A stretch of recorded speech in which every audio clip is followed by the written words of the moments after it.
All right, everyone, welcome. We're going to start today by introducing our interpreters so they could invite families who need interpretation to dial into the different interpretation lines. So let's start with our Chinese Mandarin interpreter. Hi, this is the Mandarin interpreter. 大家好，今天呢晚上我们会有这个普通话的翻译服务的。那如果大家有需要的话，就可以拨打我们这个的热线，然后电话号码是347-966-4114，重复347-966-4114。打通之后，你就可以拨打这个的会议的 ID，然后那个电话号就是320-336-72。我看一下。That's good. Okay. Sorry, the number it's blocking. Sorry, one second. No problem. 所以 It's 那个 also 会议的 ID 是320-336-7222，320-336-7222，谢谢。Thank you. thank you very much. And can we have our Spanish interpreters introduced? Good evening, everyone. Spanish announcement. Para escuchar este evento en Zoom, en español, por favor, marcar al 347-966-4114 e ingrese el código de conferencia 107-041-450 numeral. Una vez más, el número es 347-966-4114 e ingrese el código de conferencia 107-041-450 numeral. Una vez acceda a la línea, por favor, silencie su micrófono en la llamada para evitar ruido de fondo. El mensaje será transmitido durante el chat también. Thank you. Excellent. Thank you very much. I'm going to go ahead and turn over to Nathan, who will start the meeting and introduce the superintendent. Okay, thank you, Louis. Welcome, everybody. Thank you for joining us tonight for the first in a series of presentations on special education. Tonight's presentation will be on understanding your child's IEP, a review of the different IEP components and sections. My name is Nathan Yakubov, and I'd like to introduce our superintendent, Dr. D'Antona, who joined us for a few words before we get started. Sure. Thank you so much, Nathan. Really appreciate you guys being on the call today, Nathan, for you to organizing this this presentation. Folks, as a dad that has gone through the IEP process myself, I know that it's important, to make sure that we have awareness of what the process is, but more importantly, what's actually inside of a child's IEP. The more informed that we are as parents, the better supports that we can provide at home, but also to ask at our school today, in our schools, in our classrooms today. So, please make sure that if you have questions, that you do pose them as the evening goes on in the chat and so on, so that they can be answered directly from Nathan, from our team, who does a truly amazing job for our district and our district community. So thank you guys for being here, and I hope that some of your questions are able to be answered tonight to make sure you're as informed as possible. Thanks so much. Thank you, Dr. D'Antona. Once again, welcome to everybody who's joining. The chat is open, so you can place your questions in the chat. Louis will be monitoring that for us. So if there's any questions, we'll go over that at the end. And if you have any questions and you don't want to put in the chat, you can just wait till the end of the presentation, and we'll open it up as well for any questions that you may have. So my name is Nathan Yakubov, and I'm the District Administrator of Special Education for District 25. You have my contact information on this slide. If you ever need to reach out to me, please feel free to do so. You have my number and my email as well. What I can help you with and support you with is any questions around special education, evaluations for your children, services, any assistive technology questions, and any questions with placement, whether it's in a class or in a school. You can feel free to reach out to me to ask any of those questions. Most of the time I'm supporting your child's schools with those issues, but I am available for parents as well. So before we dive into the specifics of today's presentation, the presentation really is centered around an individualized education program, an IEP. right? And the purpose of today's meeting is to really understand what an IEP is, as there are many different components. If any of you have seen an IEP of your children or others, or maybe of yourselves when you were in school, you will notice that an IEP does have a lot of pages and has a lot of information. And so we want to kind of unpack that tonight for you in a little bit of a clearer way so you can understand, and maybe if you have any questions, we'll resolve that. And maybe you'll have questions at your IEP meetings that you'll be better prepared for after the information you receive tonight. So we want to start off with just defining what an IEP actually is, an individualized education program. All students with disabilities who require special education services have an IEP. The IEP contains information about your child's interests, their strengths, their needs, their goals, and their educational program. It is a legal document, and it describes how the Department of Education will provide your child with a free and appropriate public education, which every student is entitled to, in the least restrictive environment. And what we mean by the least restrictive environment is that we want your child to be educated in the most typical way that would be appropriate for them to learn. So we wanted to have them around other students as much as possible, in a general education setting as much as possible throughout the day, really to have a typical learning experience. And that's going to look different for every child. And that's why it's called an individualized program, because it will be individualized for every student. When we talk about developing an IEP, an individualized education program, there is a team that comes together to develop that IEP for your child. There is a meeting that takes place, as some of you may know, the IEP team meeting, and there are certain people that are required to be participating in that meeting. The IEP team members required to attend the meeting differ depending on the type of meeting. So if, for example, there could be a meeting that's the first time you're meeting to determine whether your child needs special education services. It might be a requested review. Your child already has services, and now you're having a meeting to determine whether those services should continue or there should be any changes made to those services. Or there might be an annual review, which is once a year we meet to discuss the progress of your child and make sure the program is still appropriate. So depending on the type of meeting, that will determine who needs to be at the actual meeting. If there's uncertainty about the changes that will be considered at the meeting, then all the members who might be needed should attend the meeting.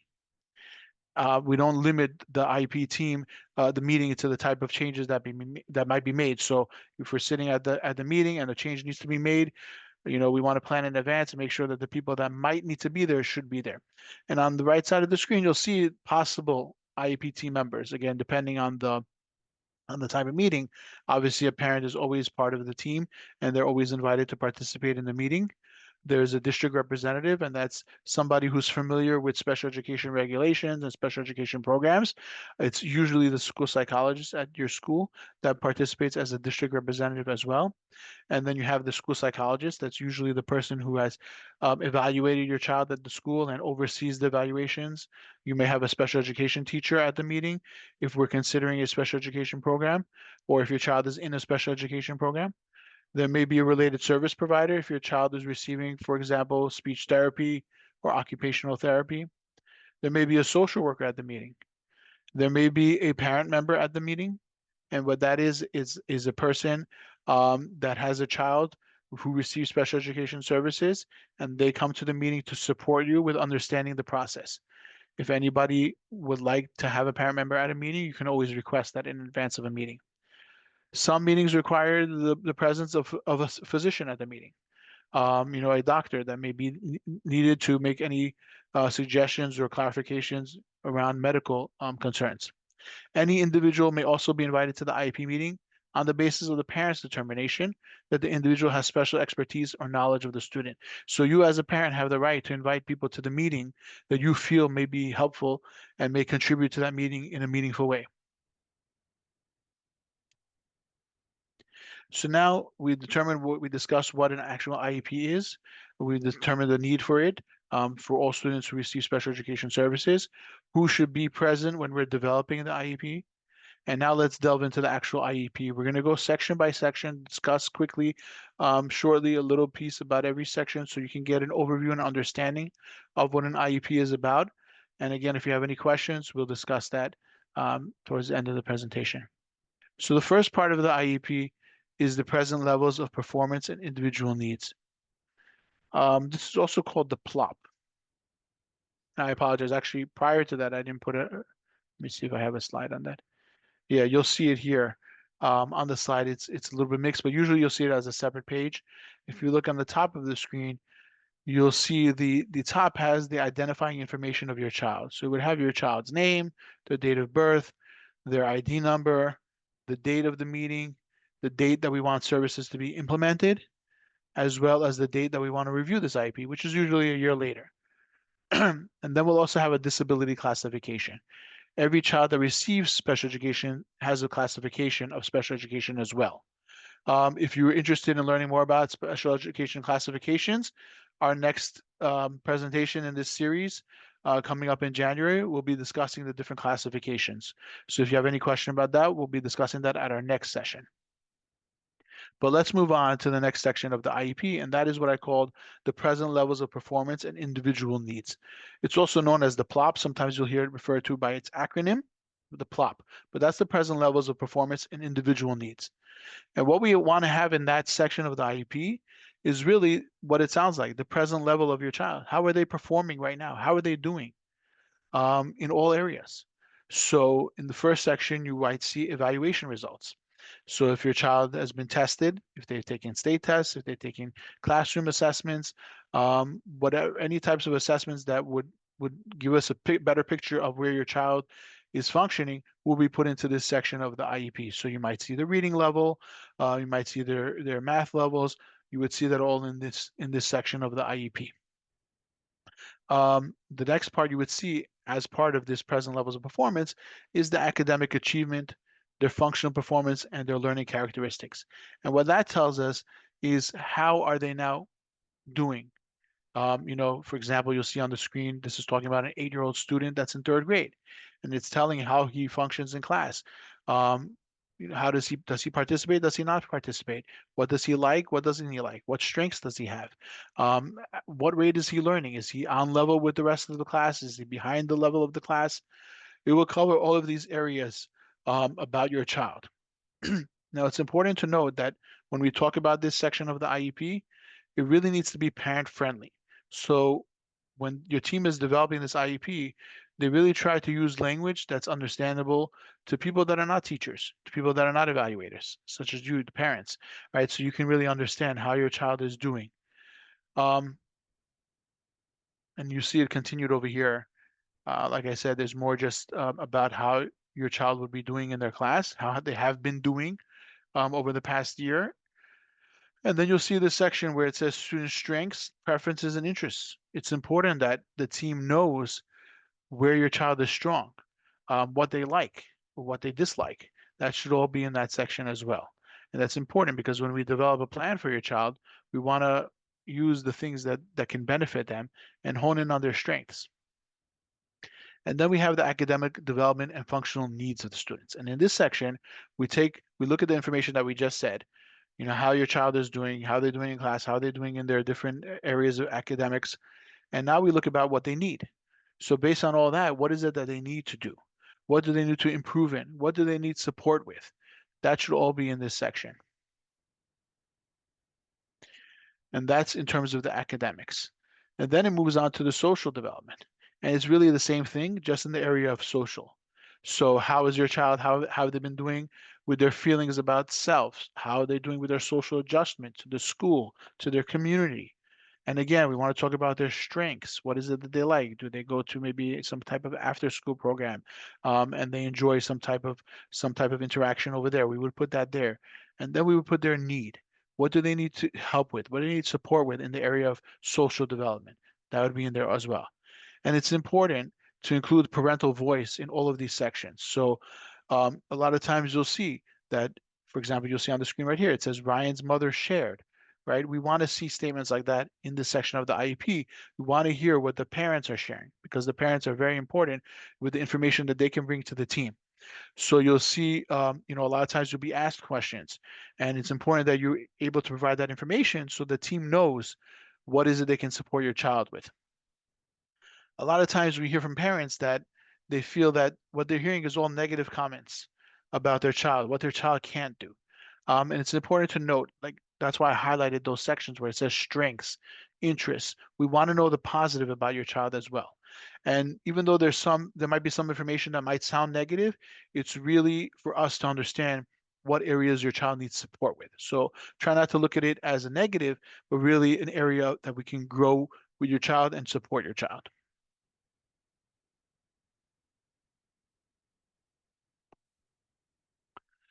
And then the final area in this section of the plot, the present levels, would be the physical development. And we would just want to see, how your child is doing physically. Are there any physical needs? How how are they managing, getting around school, getting around the classroom? Any medical concerns? That would all go in that section as well. Now, the next section that you'll see over here highlighted is the management needs. And when we talk about the management needs, that includes the nature and the degree to which environmental modifications and other resources are required to enable the student to benefit from instruction. So basically what that means is what kind of supports, what kind of adaptations, modifications do we need to put in place for your child to succeed and for them to be able to access the learning in their classroom and throughout the school day. These must be developed in consideration of whatever we identified in the plot. So if we said that your child struggles in a certain area in the previous section of the IEP, then we should see in the management needs something here that will talk about supporting them in that area. So for example, for this example you see here, this child will benefit from small group instruction. So somewhere in the previous section, we should see it highlighted that the child learns best in small groups, or that they have difficulty following along in large groups. And that's why we're putting in here that the child will benefit from a small group instruction, or from repeated instructions, or from a graphic organizer to help them organize their learning in a different way, in a visual way. So all those types of supports will be put to the management needs for the student. And then over here on the top, you would see the effect of student needs on involvement and progress in the general education curriculum. So what that means basically is we want to document in there how your child's disability affects their involvement in the general education curriculum. So we want to see in there is we want to know what is it that they are struggling with and how does that impact them throughout their day. So for example, for this student, it says that they have a speech and language impairment, and that impacts their ability to function on grade level in reading, writing, and math. And why is that important? Because Ryan is expected to fully access the curriculum with placement in the ICT classroom with counseling and speech services. So we're saying how it's affecting him. His language impairment is affecting his ability to learn his reading, his writing, his math. And we're going to support that by putting him in the integrated classroom. So that's really the effect. How is that, all of that we mentioned before, the areas that he needs support with, how does that affect him now with his participation with other students, with his participation in the school day? That's what we'd see in that section. And then finally, you would see on this last portion on the bottom, student needs relating to special factors. And what that talks about is, are there any special circumstances for your child? So for example, do they have any behavior needs? Do they have any behavior supports? And specifically, do they need a behavioral intervention plan? If the answer is yes, that would be checked off over here. Does your child have limited English proficiency and they need a special service to address their language needs? That might be a need over here as well. Is the child blind or visually impaired? That would be checked off over here. Do they need any type of communication support? We would check that off over here. And whether they need an assistive technology device or a service, that might be checked off over here as well. So this is really for like special circumstances for specific students that might need something more specialized. We would check it off over here. And that was really the PLOP, what we call the present levels of performance. And that's basically that's the foundation of the IEP. That really lays out everything for the rest of the IEP, because again, it talks about your child's levels, your child's results on assessments and evaluations, and your child's strengths and weaknesses, and how we're going to support that. So that all goes into the plot. The next section that we're going to talk about on the IEP is the transition section. And these are the measurable post-secondary goals. For a student who's aged 14 or older, if it's determined, and maybe younger if it's determined appropriate, the IEP must include post-secondary goals. that are based on age-appropriate transition assessments and the student's preferences and interests as they relate to transition from school to post-school activities. And these goals must be updated annually. So basically what we're talking about over here is we're talking about students having a plan for them when they transition from school out into what we might call the real world, right? Wherever they're going to be going after school. So whether that means they're going to be going to college, does it mean they're going to go to a vocational school, or are they going to the workforce? In any of those areas, we need to determine a plan for them so that they are ready for that, and we're going to support them with their goals from 14 years old and on to support them for that transition. So as you can see over here on the screen, this would be the first section. And you would see over here if we would put in any type of education and training, any type of employment, and the transition needs for this student, for your child. And again, this doesn't apply to the younger students, less than 14, unless there's a need for that. But really, when we're talking about from 14 and up, we wanted to determine what supports we're going to need for that. And then you would see in this section, you would see specific goals as well. So you might see a goal, for example, that we want the student to learn how to take a bus, a public transportation, right? That might be a goal, a transition goal for a student. And what we would see in this section is the specific goal, right? Maybe we want them to be able to go from point A to point B using public transportation, and specifically who's going to help them with that goal, whether it might be a school counselor, maybe it might be an outside agency that's supporting the student with that and working together with the school. All of that would be in this section to support the child with their transition.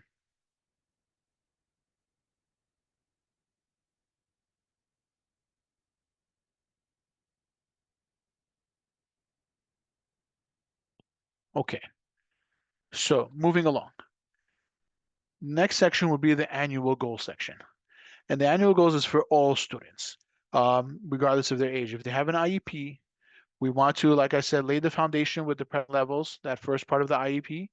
And now, based on all of that information, we're going to develop goals. Whatever we said over there, we said there were strengths, there were weaknesses, there were areas that the child needs support with. And now we're going to come up with specific goals of how we're going to support your child in those specific areas. And that's the annual goal section.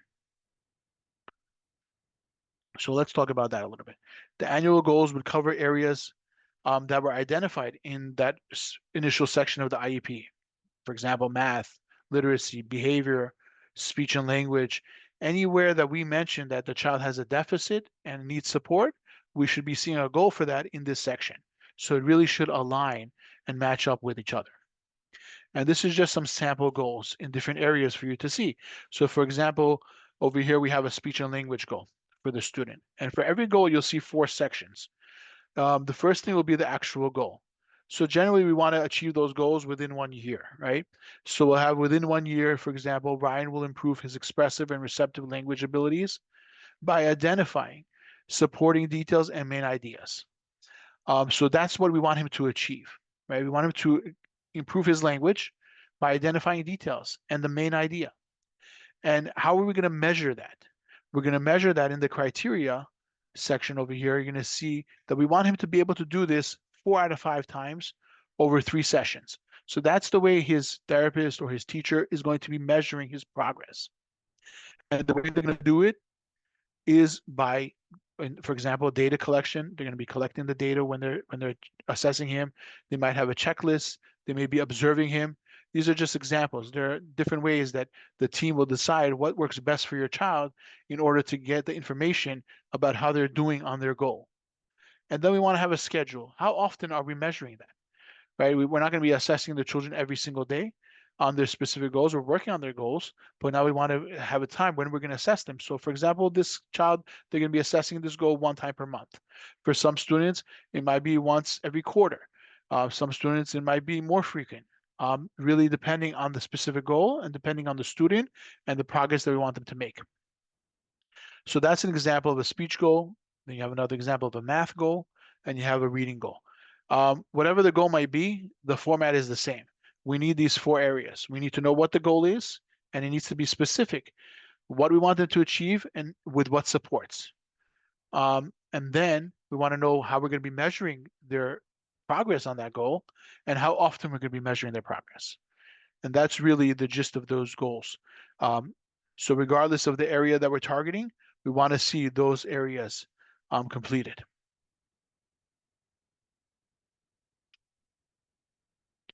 Like I said, every goal, it's identified how often the progress will be measured, right? The teacher or the therapist, whoever's working with the child, will be collecting that assessment, that data, putting it together, and then they'll be sharing it with you. Now, how often are they sharing it with you? This section of the IEP details that. So for example, you'll see this section, it says progress reporting progress to parents. And it says identify when reports on the student's progress towards their annual goals will be provided to the parents. So in this case, the example says 5 times per year when they have Tuesday parent engagement. At that school, they have that. But generally what we want to see at a minimum is that when schools release the report cards for their students, then students with IEPs are getting a report of progress of their IEPs on how their child is doing on their IEP goals. So that's at a minimum. So that would generally be 3 or 4 times a year, depending on the grade and the school. But some students might need that more frequently, right?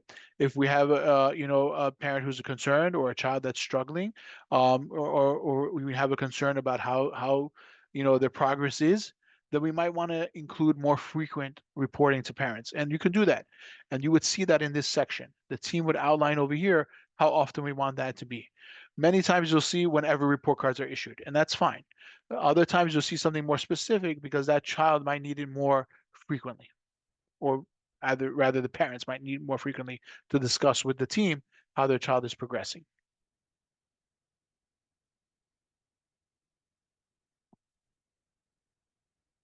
This is an example of what you would see on that progress report. So generally you would see the goal on top that the team was working on. And then you would see the progress report, this checkoff on the bottom. You would first see which report of progress is this. Is this their first progress report? Is this their second report for the year? That would be checked off. And then you'll see what the report says. So it would say over here that either your child has met their goal, which would be great, or the child is progressing to their goal. They've made progress, but they haven't yet met their goal. Or you might see that little progress has been made, or there might not be any progress made. That would all be marked down and shared with you for you to see what's going on and maybe have a conversation with your team. How is my child doing? Oh, I see that he's made little progress. So are you making changes to his goal? Are you making changes to his instruction? Or maybe he's made no progress. Why has he made no progress? What are we doing now that we see that he's not making progress on his goal, and we want to update that?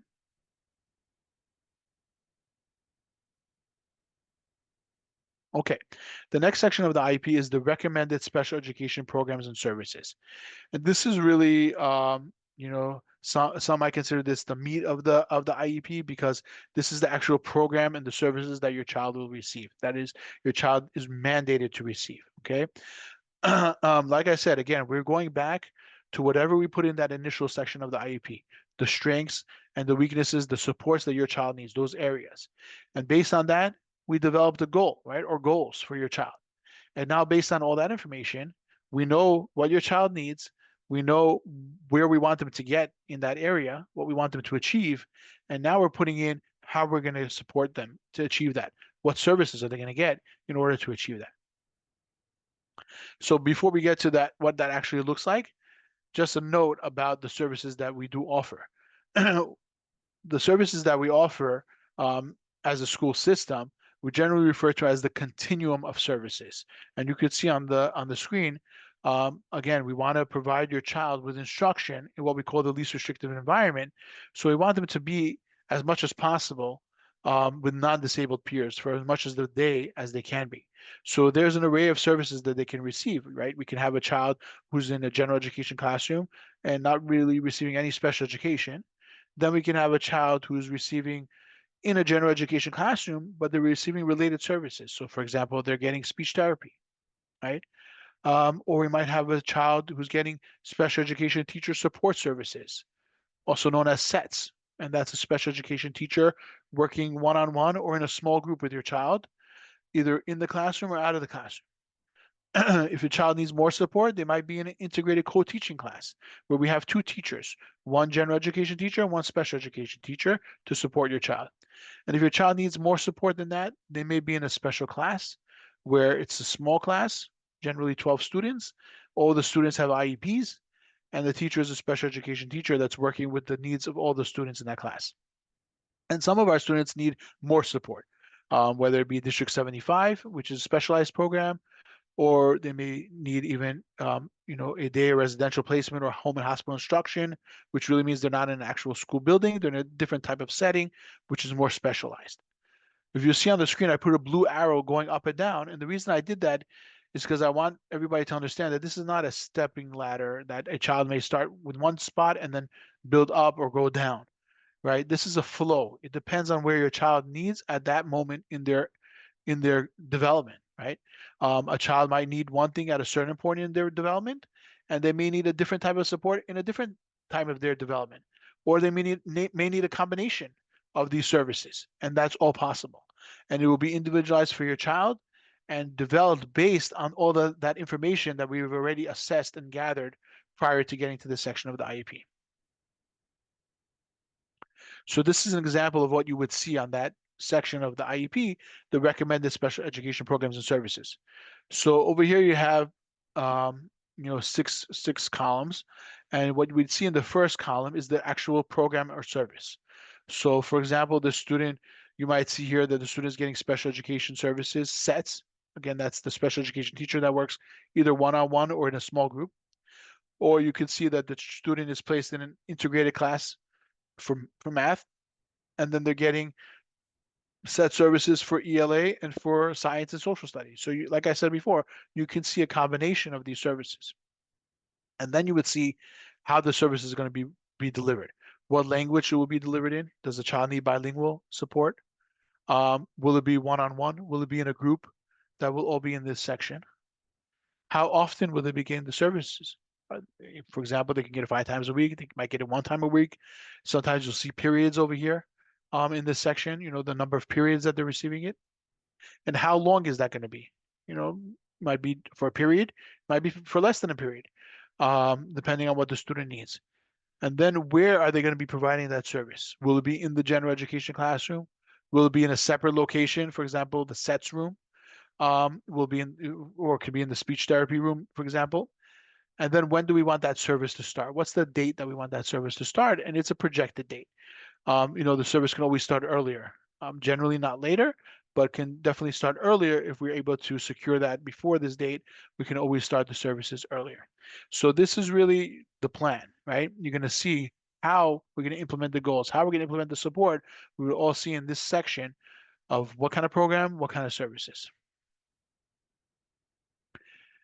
And that's for either the classroom or the special education teacher, but then we might have related services as well. So for example, the student might get counseling, they might get speech therapy, and you would see very similar, you would see the service listed, and then you would see how it's being delivered. For example, what language, is it in a group, is it individually, how often? So for example, here it says twice a month or twice a week, depending on what the student needs. And it could be either a 30-minute session, could be a 15-minute session, really depends on what the student needs. And then where is that being provided? Is it in a separate room? Or sometimes it might be the provider pushing in to the classroom to support the student and working with them. And that would be listed here. And again, you would have the start date. Further on in this section, you might see any supplementary aids or modifications that the student might need. So if they need some type of accommodation, to support them throughout the day, that would be listed here. And assistive technology would be listed here as well. So if your child needs a device, some type of device, either a communication device or maybe a laptop to support them in their school, that would be here as well. And then if the teachers maybe need some type of support to help your student. So maybe they need a specific type of training, that would be listed here as well in this section of the IEP.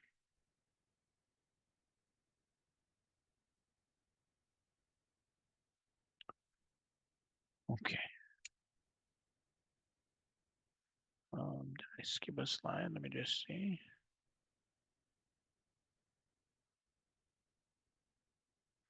let me just go back 1 second. Another thing you might see on this section also is a paraprofessional.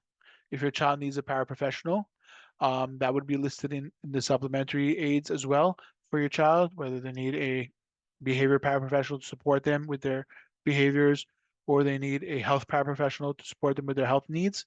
That would be listed here as well. If your child needs nursing services, that could be listed here. And also what you might see is parent counseling and training. You might see that as well in this section, and that's really for you parents, for you to help help your child. You might see parent counseling and training, and that's an opportunity for you to either come to the school or attend an outside training that's facilitated through the school, where you get to meet either individually or in a group and learn about your child's needs and learn how you can support them. Okay, the next section of the IEP is the extended school year services portion. So what we would see over here is generally our students, school runs generally 10 months a year, as you know, from September to June. There are students that are eligible for 12-month services. And as per New York State education guidance, a student is eligible for 12-month services when the period of review or reteaching required to regain the skills or knowledge that they attained by the end of the year is beyond the time that's normally reserved for that purpose. So what that means is generally, just to break it down, is all students regress, right, in the beginning of the year over the summer. All students lose a little bit of their learning that they gain. The achievements that they occurred throughout the year, some of that they lose throughout the summer, and that's normal for a child because they have a break from school. But when we were talking about a student with a disability and their disability affects them to the point where that 6 weeks that they're losing out in the summer is so detrimental to them that they're going to lose so much information that it will take, beyond 2 to 4 weeks of reteaching in the beginning of the year. That's when we want to consider extended school year services for the child, or if they have a significant disability where not having services for those weeks, having that break will be a severe detriment to them. So for example, if the child really has severe physical ailment where they need consistent therapy to address that, we might want to consider 12-month services for them as well. So you would see on your IEP, you would see over here checked off 12-month services, either yes or no, if the child is eligible. And if they are eligible, we would specify specifically here what specific services are they getting. Some students get the same services all 12 months. Whatever they were getting throughout the first 10 months, the additional 6 weeks in the summer, they're going to get the same service. But not every child needs that. Some children, like I said, for example, let's say a child has a severe physical disability and they need a physical therapy for those 6 weeks to continue. So you might just see physical therapy on the IEP section over here, and that's all they'll be getting in the summer. And then they can go to, regular summer program, camp, whatever it is, work, whatever you want them to do during the summer, they can do that. But then they'll get that additional support in that specific targeted area. And you would see that in this section of the IEP. Okay, the next section of the IEP is the compensatory services. So this is a fairly new addition to IEPs, and what this section details is whether or not your child requires additional services based on the lost skills that occurred during the remote learning in March of 2020, as we know, when schools were shut down due to the COVID-19 pandemic. So, many students are still dealing with the ramifications of that. And so we want teams to discuss with parents whether or not they need extra support based on that lost time or those lost services. And if they do, we would recommend some additional services, compensatory services over here. And again, we would list exactly what we're recommending, the number of sessions that we're recommending. We want it to be able to be fulfilled throughout that school year, how long the sessions would be, where it would be provided, and when we want that to start, right? This is not for every student, but this will be discussed with you at your IEP meeting. And the team will discuss whether or not they feel that your child needs it or whether they don't need it. And if they don't, we'll just check off no. If they do, then we're going to have to detail exactly what it is that we want to provide for them. And this is in addition to the services that we've already outlined for them to get. So that's why we want to be aware this is not going to be an exorbitant amount of sessions, because we want to fit this within the regular school day along with the rest of the services they're getting as well. And this is just some supplemental services to support them from that loss that they may have.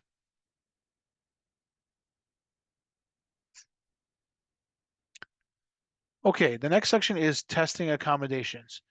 So testing accommodations are changes to the test format and or the test administration for your child, and they're intended to remove barriers and to increase access.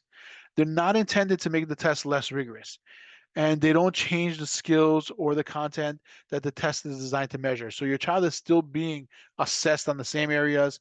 The expectation is the same. We want them to cover certain areas and achieve a certain threshold, right, in that area. But we want your child to be able to have full access so that they can demonstrate what they've learned. And for that, they may need a testing accommodation. So you would see that in this section of the IEP if that's applicable to your child. And what you might see is your child might not need anything, and that would be none. And they can just take the test just like everybody else in the class with the regular time, regular location, and all of that, with no additional supports. But for some students, we might need that support. So you might see something like extended time. Your child may have a difficulty completing their assessment within the designated time, so you want to extend their time. So we would say what it is, the accommodation, we're extending their time on the test, and then we want to list over here the condition, when it's going to be, and for example, what type of a test. If it's more than 45 minutes, then that's when we're going to do it, and how we're going to do it. So it's going to be time and a half. You might see a separate location or a room for the child. Maybe they get very distracted, so they need a separate area to take the test. So we would see how we're going to do that over here. They may need tests read to them. They may need some focusing prompts, somebody to tell them, to remind them to focus.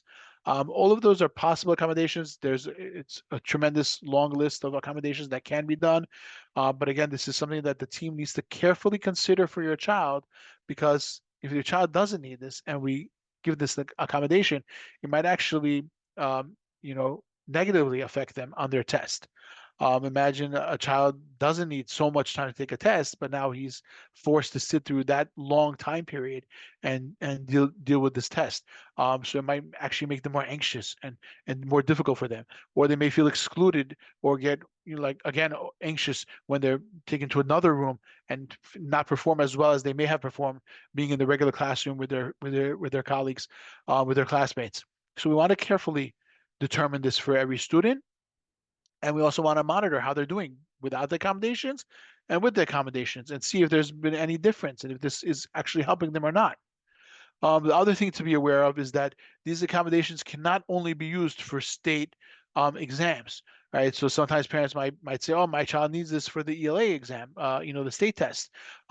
We can't just do it for that, because if your child needs this, then they need it for all assessments. So we want to consider how is that going to be for them throughout the year. If every time there's an assessment that's a certain time, that they're going to have to be excluded, taken to the room, or they're going to have extra time or tests read. So we want to take all of that into consideration when we're making this recommendation to make sure that this is the most appropriate for your child. But finally, when that determination is made, it would be in this section of the IEP. Okay, the next section is the coordinated set of transition activities. And this goes back to what we spoke about before, about the students that are 14 and older. And we spoke about the goals that we might have for them for when they transition out of school. So what we would have over here is the actual activities to support them. So the team has to consider their strengths, their preferences, their interests, and then identify activities and services and supports that will help the child. So whereas prior to this, we had the section with the goal, what we want them to get to in terms of transition, we gave the example where we want the child to learn how to use public transportation. And then this section will actually show the activities that we put in place to support them with that. So, and depending on what they need. So for example, if it's in the area of instruction, if it's in the area of community experiences, maybe we want them to learn how to function within the community outside of the school building, right? Depending, maybe it's a functional vocational assessment. So if we want to see, how they would be doing in terms of workforce. So any of these areas, we would check off what's applicable and then we would write the actual service that we're providing them. Is it maybe a direct service that somebody's actually sitting with your child and working with them towards that goal? Or is it an activity that they're going to be involved with? And then who's responsible for that? So is it the school district? Is it the school team? Or like I said before, sometimes we might be working with an outside agency, a community-based organization that might be helping the school and the child and you for them to learn these skills that they need. But you would see that in this section. And then we have the area of participation. So all students with disabilities must be included in the state or district-wide assessment programs. We do have what's called alternate assessments, and that's used to evaluate the performance of students with severe cognitive disabilities who cannot participate in general education assessments, right? Even with testing accommodations. So again, most students with an IEP, they're going to participate in the same assessments, statewide, district-wide, that all students participate in, but they may have an accommodation like we spoke about before. And then you may have those students that are so severely cognitively disabled that they won't be able to participate in that. So they'll have an alternate type of assessment where they're being tested in a different way and not actually with the state and the district-wide assessments. All that has to be documented in this section of the IEP, as well as a justification of why they would need that or why they wouldn't need that.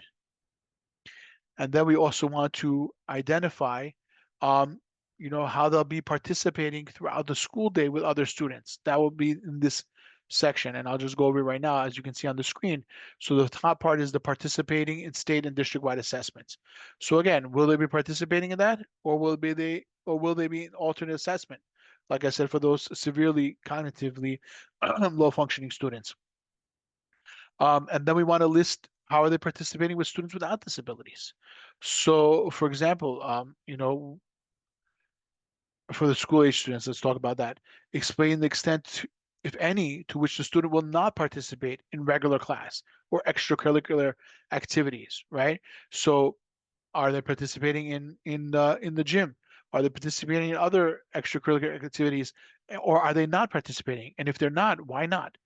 What is holding them back from that? That would be listed in this section so we can understand why they can't or why they will be with certain supports and how that's going to affect them. And that would be in this section. And then we also want to know if the child has a disability that affects their ability to learn a language, and they will be exempt from the language other than English diploma requirement, and that would be in this section as well.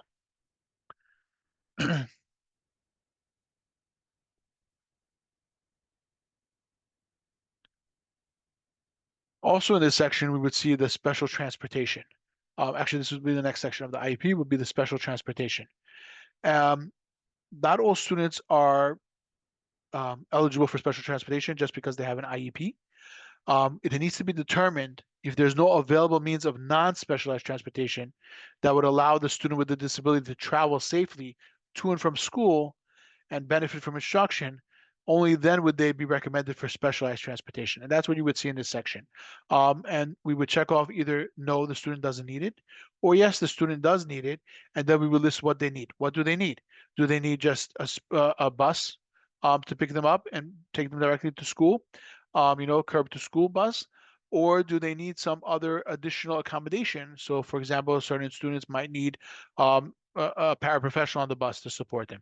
Certain students might need limited travel time because they cannot travel so long on the bus.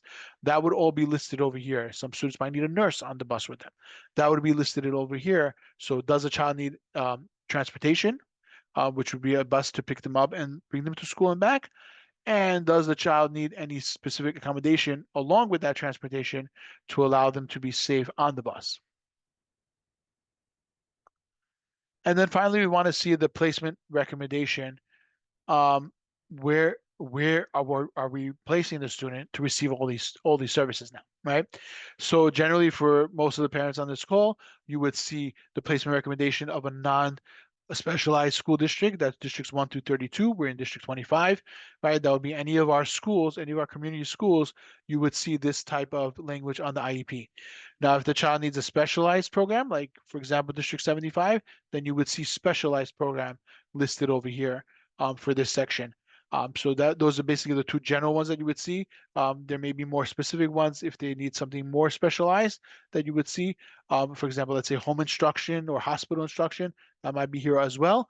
But generally, you would mostly see non-specialized if they're in a regular community school. That's what you would see, and that's what that means in this section of the IEP. And the final section would be the summary page. So we're coming up on time soon, but we're almost done. The summary page really just outlines everything that we spoke about before. So you would have, and this is generally the end of the IEP, you would see the students identifying information again, the parents' language, spoken language, and then you would see the IEP information. When was the IEP done? What kind of a meeting was it? Was it a reconvene? Was it an amendment? That would all be listed over here. And then you would see their instructional levels. So where are they functioning? Where are they in reading? Where are they in math? We want to see their actual levels, regardless of what class they're actually in. We want to see where they're functioning at. And then we want to see the summary of the recommendations. What are we recommending for them? So we have that classification again. Like I said, we'll speak about that at our next session. And then we have the actual services that we're going to provide them. We're going to list that over here. We're going to list, are they getting 12-month services or not, like we spoke about before? Do they have a behavior plan? And do they need specialized transportation? And then what type of a school setting are they going to be in? So everything that we had previously is all going to be summarized in this section of the IEP in just one clear page, so you can see everything over there. And then we have an addition of a medical alert. If the child has any medical issues that need to be aware of, would be here. And then accessibility. Do they need an accessible building? For example, maybe they're in a wheelchair and they need a school with a ramp. That would be listed over here as well. And then finally, we want to know their promotional criteria. And what that means is, how are we looking in terms of assessing, are they ready to move on to the next grade? So for most students, you would see standard promotional criteria, which means they have to meet the same criteria. They have to meet the same levels that everyone in that class needs to meet, whatever that's set out for that grade, for that classroom, in order to progress to the next grade. Some students, by the nature of their disability, they're unable to achieve that level without support. So what they would have is a modified promotional criteria. And what that means is that this student has a disability where it wouldn't be fair to them to judge them only by that standard criteria. So we're going to modify that. And we're going to come up with a threshold, a benchmark that we want them to achieve by the end of the school year. Usually it's a certain percentage, right? We want them to achieve a certain percentage of the work. And then based on that, we would be able to promote them to the next grade. That would be determined together with you and the team, what would be the best for your child, what percentage, and how we're going to judge that. What kind of work are we going to be looking at? Are we looking at the child's work? Are we looking at specific tests or assessments in the classroom?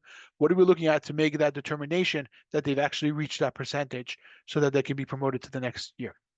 And then we want to have parent concerns again. If there's any specific concerns for the parent again, we want to list it over here, even though we've listed it in the first part of the IEP as well. And then very important, we want to determine other options that we considered.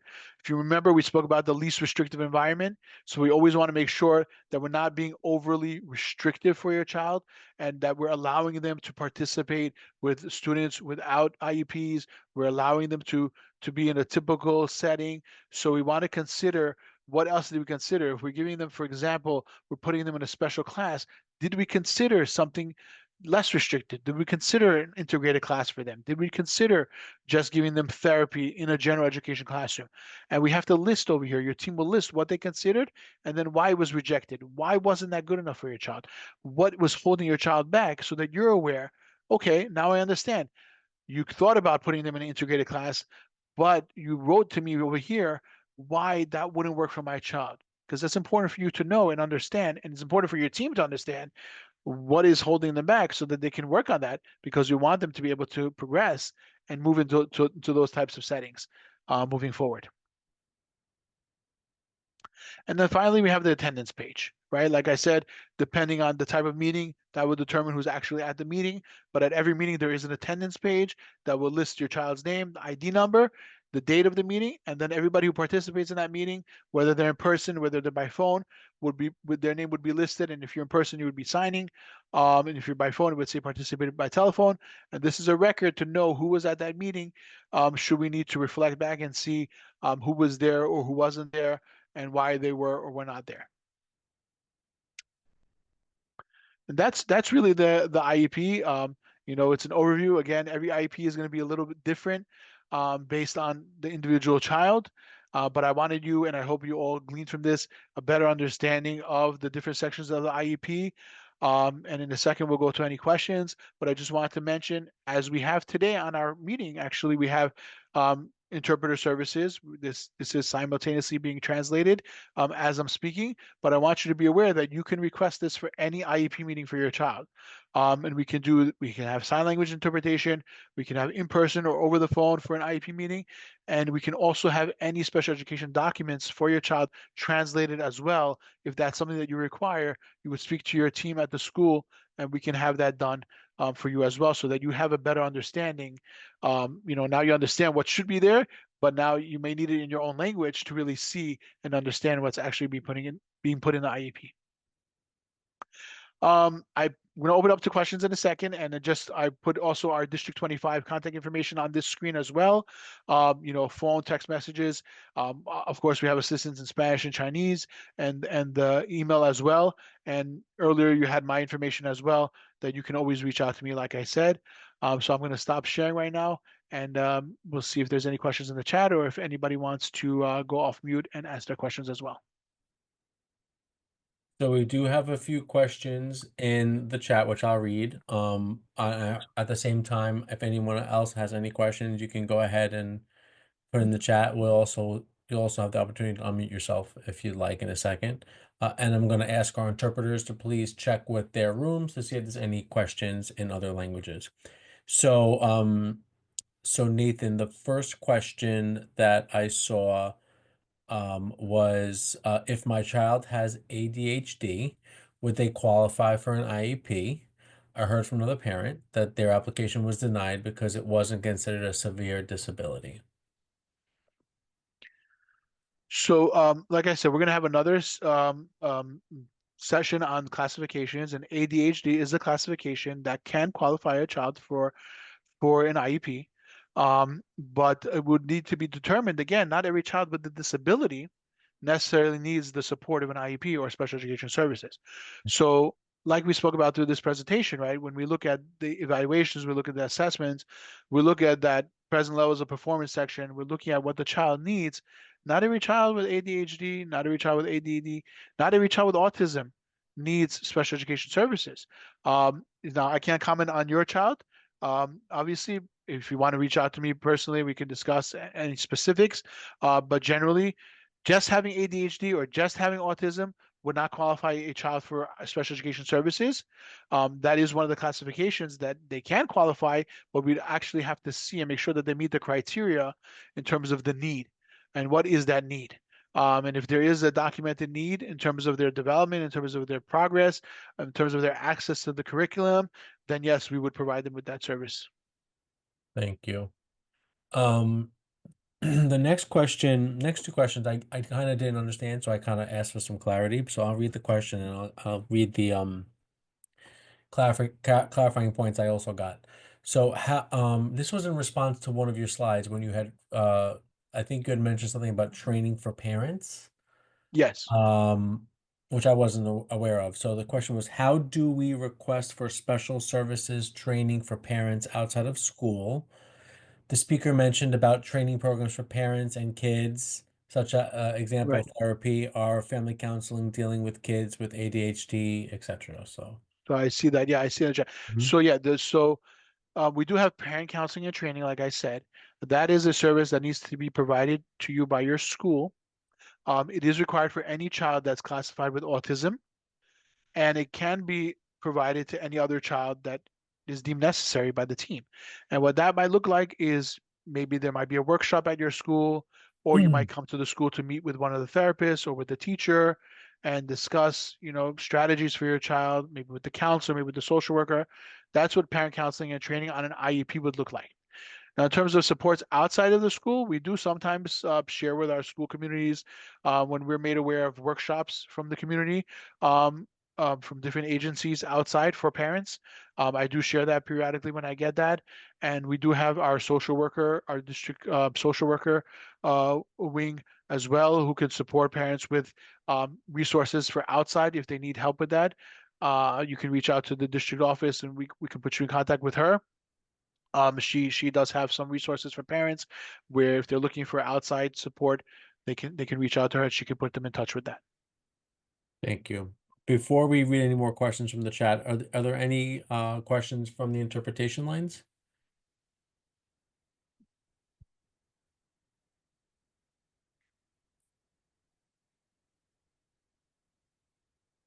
Okay. Okay, I guess If no. anything pops up, let me know.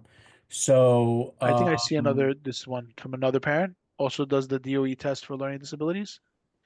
That was the yes, next question. and I had another question here that seems to have disappeared. So but they kind of were related. So the other question that seems to be deleted was regarding how do they get their child evaluated, right? Oh, So I guess that's kind of like the next workshop, but we can just touch upon that. And then similarly, um, does the DOE test for learning disabilities? okay. So, So we actually the presentation that I made to the CEC in October, that would be outline the process for how you can get an evaluation for your child. That should be on our district website. It's the IEP process for families, and that really outlines the whole process. But in a nutshell, you would reach out to your school directly and ask them and tell them that you would like an evaluation for your child. You have to put that in writing and hand that to your school, and then they will support you with that. And if you have, any difficulties with that, you can reach out to me. Um, and then in terms of learning disability, so learning disability is one of the classifications against that we'll discuss in January at our next session. So definitely they do test. That's part of the testing that they would do for an evaluation would be to check for a learning disability, and it may be that the child does qualify for that classification and does have a learning disability. Absolutely. and I know that if a child is of school age and in a public school, that evaluation takes place in the school. Are Generally, yeah, there, yeah. is there any opportunity for parents to have that evaluation done not by the school if for some reason the parent doesn't want that? I mean, generally it has to be there has to be some kind of justification for that, because we do most of our evaluations. All of our schools have a school psychologist that can do a psychoeducational evaluation. We do have speech teachers. We have occupational therapies. So we have most of the areas covered.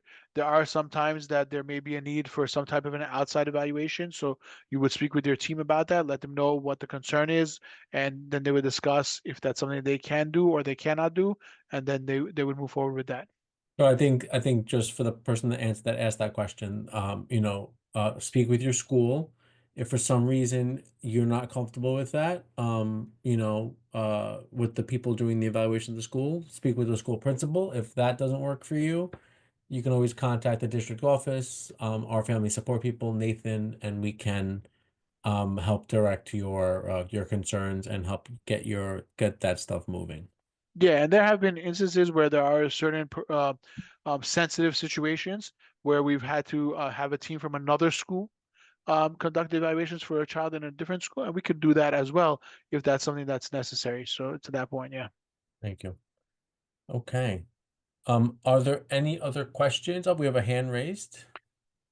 Hi, yes. Hey. Hi. My kid, my son already has an IEP. My question is, I got, I signed the documents, we had the meetings, but how do I know everything is being implemented? Mm. And I did request for the separate test taking, the redirection, but how do I have to request it every time he has a test? Or No, it should be on the IEP. If it's on the IEP, then it should be implemented. There's usually a testing coordinator at your school who would oversee that to make sure that that's being done. And you can ask, but I would first look at the IEP, make sure that that's listed on the IEP.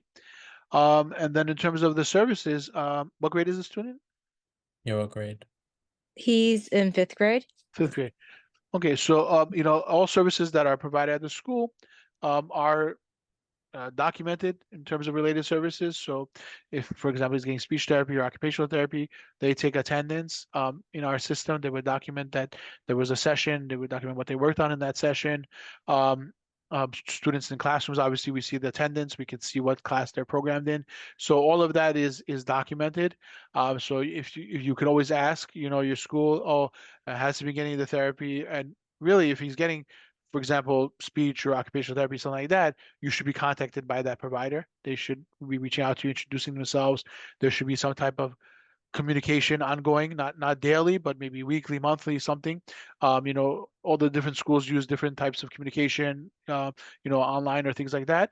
So you would speak with your whoever handles the special education at your school. Sometimes there's an assistant principal who's assigned to that, and ask them, like, how can I speak with my team? I want to know what's going on, how he's doing, and make sure that he's beginning all those sessions. And I really like that question, especially around the testing modifications, because that part of the IEP is not just for state tests in the springtime. It's actually for any assessment the child takes, even classroom assessments. So I think that once you confirm that that's on the IEP, you can even have a conversation with the classroom teacher, make sure they're aware of it, and like Nathan said, the testing coordinator in the school. But that's gonna be more for like the big assessments. But definitely you want to have a conversation with the classroom teacher, because it should apply to any assessment, not just the big ones. Yeah, good question. Do you have another question, or is that you're good? You're good. I do I do Oh have God, another what else? Yeah, question. yeah, sure. Go Go ahead. ahead. So the what was that? The arrow slide where The the continuum of resource, services. yes. Like I wasn't aware of what was available. Like where would parents go? Like I already went through the process, but it was a friend that's already in the school system that told me what to request for it. But for parents that are starting, like where will we go for that? So everything is on the family website, the New York City Public Schools website. It's a little bit hard to navigate. You have to look through the special education section and go through, and that's really why I made that presentation to the CEC in October. I kind of made it more simpler and compact.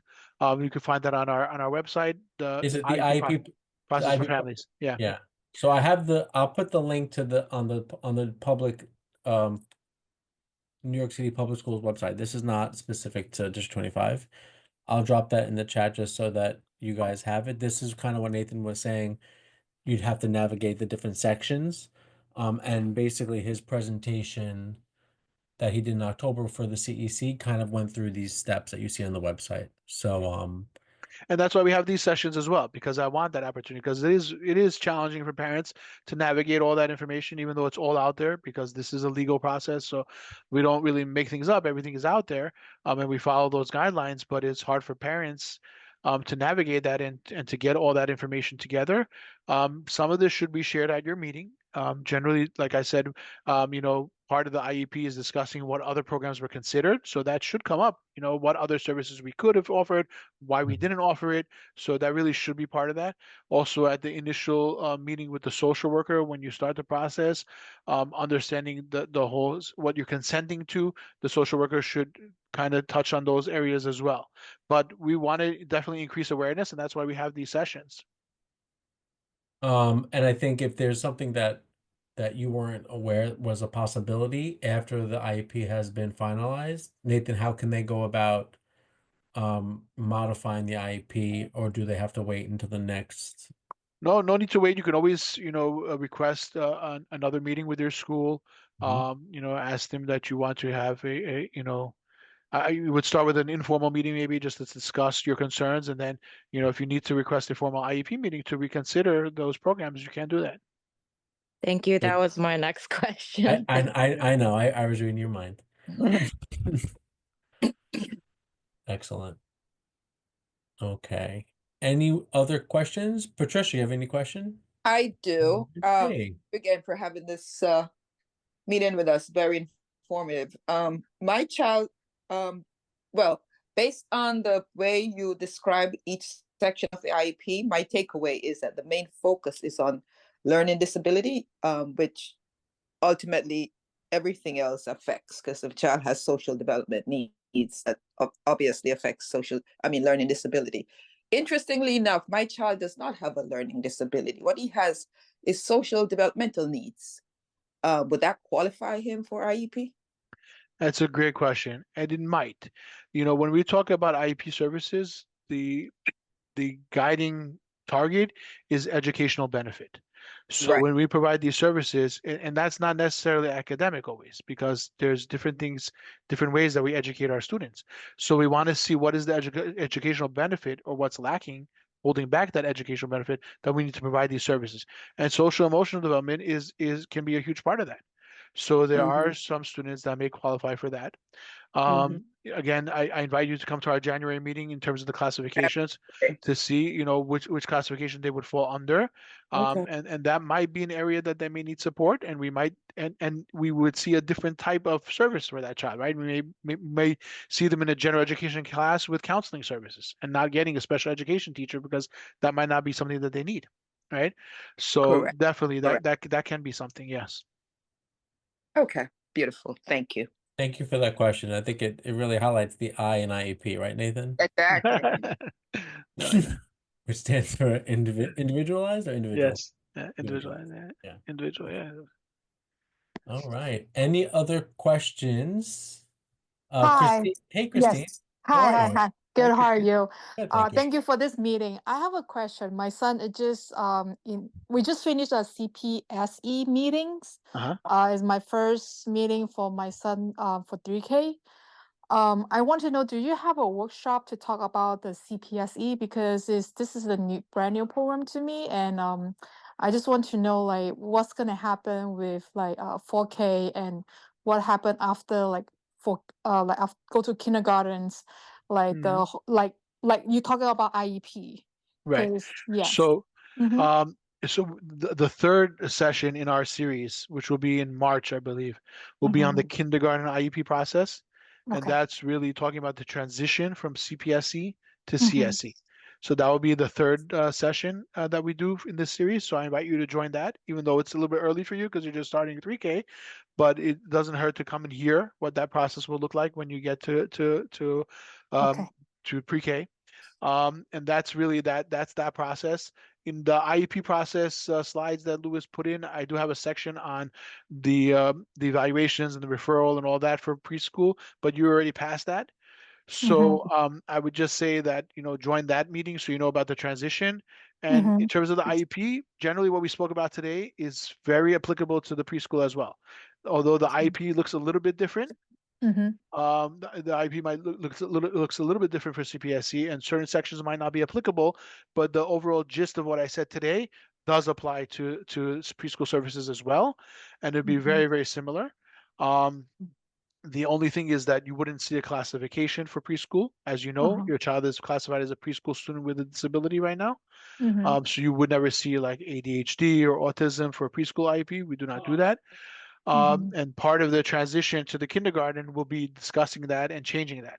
So that's something you need to be aware of. So that really you should come to both sessions, the one on the classifications in January and then the kindergarten process, because they're going to build on each other in terms of that. And you're going to need to know that for when you transition. But the other big thing that you should know, where is your child attending now, 3K? It's a family daycare. Family daycare, yeah. So that's another difference. Whereas with our school age children, what we spoke about today, all these services, they're overseen and implemented by the school. Whereas by preschool, it's done by the Committee on Preschool Special Education. So they contract out the services to different providers. And so it's a little bit more challenging because we're not directly overseeing that.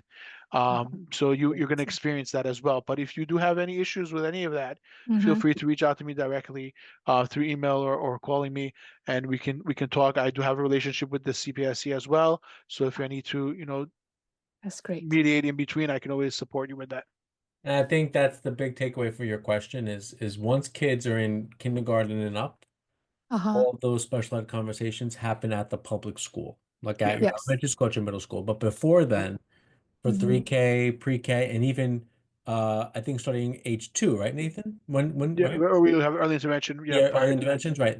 All those conversations happen at like a central special ed office, the CPSE, which is what you've referred to. So that's kind of the Yes. big difference. So once you're in kindergarten, Mm-hmm. or even I guess at the end of pre-K going through the KIP process, the kindergarten process, that's when it kind of gets handed over to your local public school that you'll be attending. But for right now, you're going to deal with that special ed office at the CPSE. Okay. So I have one worry is because my son have a speech delayed up to now, he still cannot express by using like a simple word for himself. So which mean that he gonna have like behavior issues. And if let's say in 4K we apply for like public school, will they have a chance that like he cannot I don't know, maybe a behavior that a school can maybe discharge him from the school? Is that possible, or can I change to a different school? Is it a option? So If I Yeah, go ahead. So we can't really speak for the 3K and pre-K programs that are not in public schools. I can't speak for them, but I do know that in our schools, Mhm, like for our public schools that have 3K and many of our schools have pre-K, mhm, that once a child is enrolled and attending, we will do whatever we need to do to support them to be successful in school. okay. And Nathan, can speak a little bit more about what's available. Now, I do know that some of our schools, our public schools, elementary Mhm, schools, have special education pre-K classes, right, Nathan? Don't we have some of those? Yes. Yeah, we do have some of And those in our and schools. and again, the CPSC would have to evaluate and recommend that. But mhm, that might be a good opportunity, a good place for a child that might need additional help, adapting to school life, or for whatever mhm. reason, depending on, I know we said we don't say disability for this age, but depending on the disability. But and Nathan, do you have anything to add about those programs? I mean, I really don't know much more about except for that No, they yeah, I exist. mean, we do have, special education programs ongoing from preschool and transitioning into school age, again, depending on the need as he develops. So, Mhm, they should be providing you with what he needs as he grows, and then finding the right fit for him in terms of that. But that should not stop you from applying to pre-K and 4K. You can mhm, apply and you will be able to make the decision. We'll talk about this in the kindergarten process again, mhm, in terms of the decision making, what you are entitled to as a parent, in terms of making that decision where you want to put your child and which supports can be provided in each setting. But we definitely mhm, do have an array of settings for pre-K and 3K as well, mhm. that might be more supportive for him. Okay, sounds good. Thank you so much. You're welcome. Mhm. All right. I have a question. Sure. Hi. I have a fourth grade girl in PS 107. This is a thing that keep happening. When she was in second grade, her teacher even recommend that she should see a social worker because she has how should I say it? She don't behave well sometimes in class, and then she refused to speak up like what's in her mind. So a lot of times teacher don't know what's going on. And then last year it was okay. This is her teacher's okay with it with her her teacher actually love her this year teacher, but she keep having a behavior problem. When things that don't goes her way, she snapped and she keep crying, complaining, and then go away. This is you need to be gone. You should be here. No, go away. No, go away. So, I Sorry. mean, you don't have to go into details around the specific Right. situation, Is but that something I should is that something I should worry about? Like should she at least go see a social worker about this? I mean, again, we're not sure what she's getting, what she's not getting right now, but I would encourage you to speak with your team at the school. See how are they supporting, what do they see those behaviors in school, and how are they addressing that? And then go from there. They and should be, yeah. yeah, and if you want to even call Nathan, or email him or reach out to him, he can look up the your child's IEP, and then maybe talk through it with you privately, but definitely I would start with like Nathan said, the team at the school to see, and they should even be able to connect you with those resources. Okay, so I should talk to her teacher in the school, see if she's doing better. Who would be would it be the school psychologist, Nathan? Yeah, I mean, I would definitely start with a teacher, and then, if, depending on what's going on, then you might want to speak to, the assistant principal and just see to assemble, who's responsible for what. Again, I don't know what service she's getting. I don't want to She don't discuss with have everybody here, insurance. That's the thing. but My husband don't want even her to see a social worker after school because they don't have a social worker in the school. That's Mhm. so I keep saying to my husband, she probably do need help because every time I take her to a public place, a lot of times she will snap and takes her about 30 minutes to calm down, stop crying. Sometimes yeah, I think sure. it's too much for me. Yeah, so that may be something that our social worker Lewis put her information in the chat. Also, Wingy might be able to connect you with some supports as well. If she's not an IEP student, that you might want to take advantage of, for you, also to support you, right? Yeah, so Okay. I'm To be able to help her. gonna put Wing, our social worker's email address in the chat. Okay. And it's all of our email addresses are also available on our website. I'll put that in the chat as well.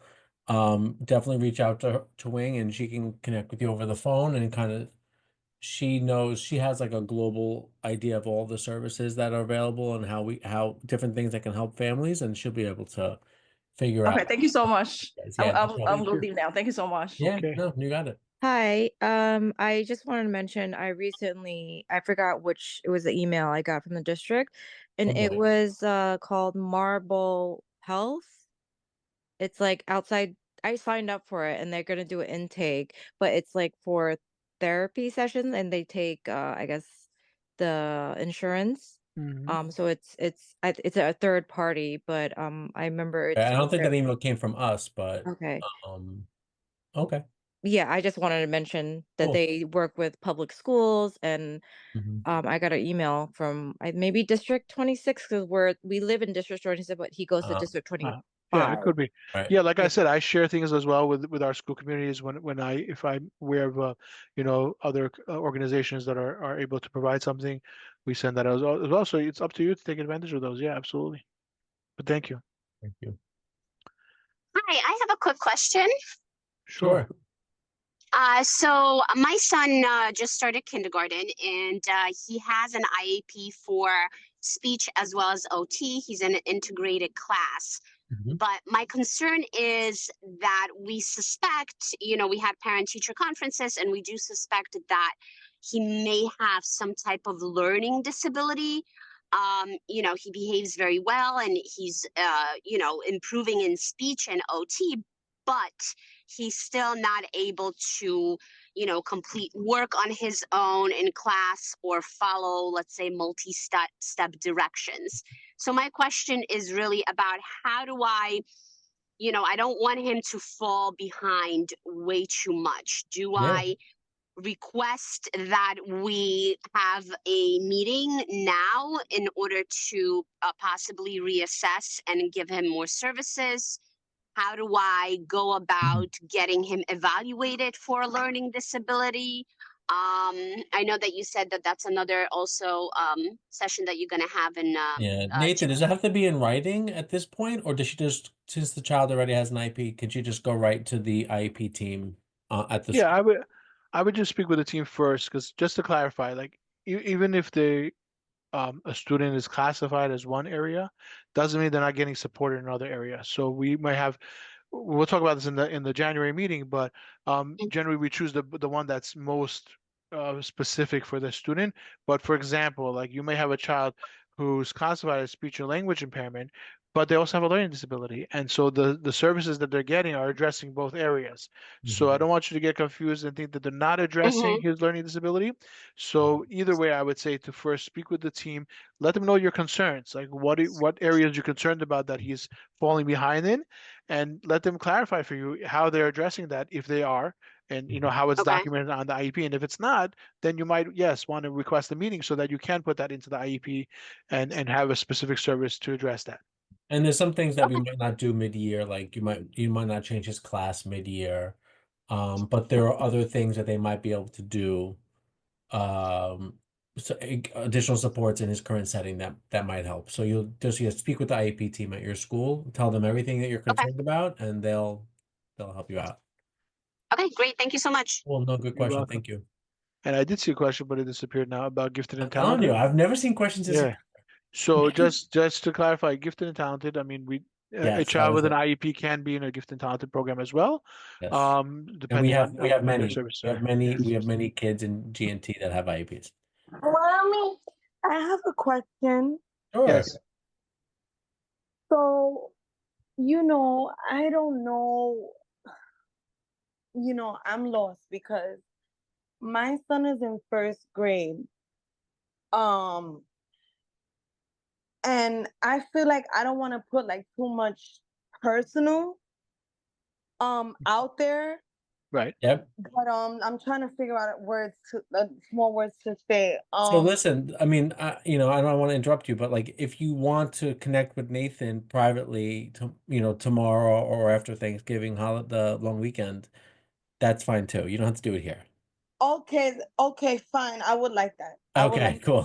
So Okay. Nathan, do you want to put just in the chat? I know it was also on the slides, but Nathan will put it in the chat. Okay. Justice, if you need help connecting, you can reply to the email that sent the reminder for this meeting. Nathan just put his email in the chat. Just say, hi, I'm from the training, and then you guys can set up a time to kind of talk about what's going on. Because I know you were asking lots of different questions around the evaluation, stuff like that. So that's fine. Yep. Okay. Yeah. And anybody else as well. I mean, I put my email there. The best way to reach me is email. If you email me with your best contact information, your phone number, I will call you back. And then, because I'm not always in the office, so this way I can call you and work out a time, and then we can discuss further and in more detail. Because I know there may be others here who have more detailed questions, more specific, personalized questions. And I'm going to put the district contact website in the chat as well. This is like the generic phone number for the district, the generic email for the district. If you text that number, if you email that email address, I'll see it. I can direct it to Nathan. So there's like a million ways to reach out to us and contact us, and we will see it, and we will direct it as necessary. So Okay, thank you so much. I no appreciate problem. you I'm both. happy. Yeah, I'm happy to help. Okay, we'll get together and we'll talk. Okay. Okay, thank you so Yeah, much. you got it. Welcome. All right. So we are 30 minutes over. So I'd like to thank our interpreters for hanging in there with us. Thank you, guys. Don't worry, I will do your timesheets right now. I already got them in my email. Are there any questions from the interpretation line before we break? I see you guys know. I see Spanish no. No, Okay. none of Thank you. any question in Mandarin line. Perfect. Great. Excellent. So I just want to thank everyone for joining, and I'll have Nathan say his last remarks. Yeah, thank you, everyone. This was very, I feel that this was very beneficial, just based on the questions and the interactions. And this is really what we wanted, the goal of this. So I look forward to further discussing with anybody who needs to. Please email me. And we look forward to seeing you at our next session in January. Thank you Yes, all for and I'm going to put participating. that in the chat also. So please come register for the understanding the IEP. Oh no, that's not. That's the last one. What is The next one is the disability classifications. Understanding yes, disability. yes. Session number 2. I'm gonna put that in the chat right now, and it's on Tuesday, January 14th on Zoom at 6 p.m. All Okay, right. perfect, Thank great. you all. Have a good All night right, and have have a a good happy night, Thank you. holiday. Very everybody. informative. Thank you. Thank you, guys. I appreciate the feedback. All right, we'll talk to you guys soon. Sure. Thank you. Thank you, interpreters.